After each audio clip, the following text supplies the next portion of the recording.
सत्यमेव जयते। भारत ने अशोक स्तंभ से जो प्रतीक लिया है उसके नीचे लिखा है सत्यमेव जयते, अर्थात सत्य की सदा विजय होती है। प्रकृति सत्य की तरफ बढ़ती है। जब तक सत्य पूर्णतया स्थापित नहीं हो जाए वह प्रक्रिया चलती रहती है। यदि हम सोचते हैं कि संसार में सब कुछ असत्य ही हो रहा है, अशुभ ही हो रहा है, तो आप शास्त्रों के उदाहरण को देखिए। जब कर्ण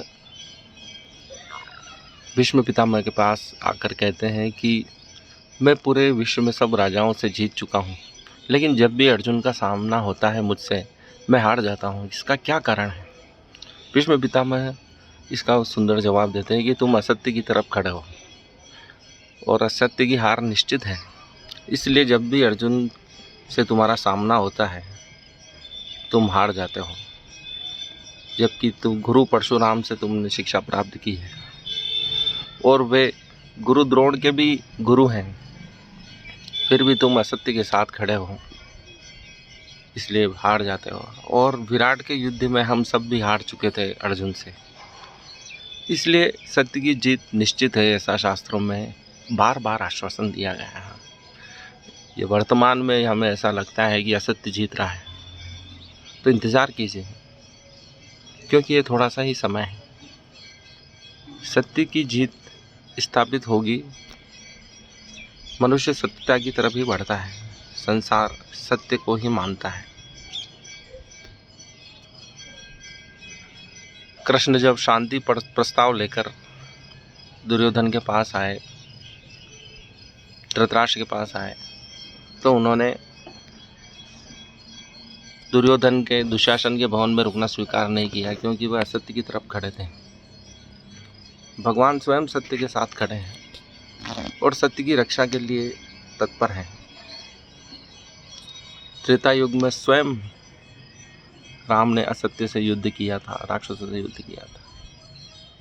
द्वापर युग में कृष्ण सारथी बने अर्जुन के और असत्य को हराया, अर्थात असत्य की हार निश्चित है। कई वर्षों तक भारत गुलाम रहा, लेकिन भारत आज़ाद हुआ, क्योंकि भारत सत्य के पक्ष में था, सबकी स्वतंत्रता के पक्ष में था। उसकी जीत होना सुनिश्चित थी, अर्थात सत्य के लिए प्रकृति भी सहयोग करती है। गुरुत्वाकर्षण हर चीज़ को आकर्षित करता है। यदि किसी चीज़ को ऊपर फेंकते हैं तो नीचे आती है, क्योंकि नीचे आना उसका परम सत्य है, वह सदा ऊपर नहीं रह सकता। इसी प्रकार असत्य भी सदा स्थापित नहीं रह सकता, उसे सत्य की ओर आना ही होगा। असत्य अराजकता फैलाता है और सत्य शांति की स्थापना करता है। सत्य शाश्वत नियम है, इसलिए हमारे शास्त्रों में कहा गया है सत्यमेव जयते। सत्य की जीत के लिए ही महाभारत युद्ध लड़ा गया, राम रावण युद्ध हुआ। ऐसे कई शास्त्रों में, रामायण महाभारत में प्रसंग हैं जो सत्य के लिए संघर्ष करते हैं और मनुष्य जाति को भी सत्य के लिए प्रेरित करते हैं, क्योंकि सत्य स्वतः आनंद देने वाला है। यदि आप झूठ बोलते हैं तो सबसे पहले स्वयं को पीड़ा होगी, लेकिन सत्य बोलते हैं तो आपके मन में कोई पछतावा नहीं होगा।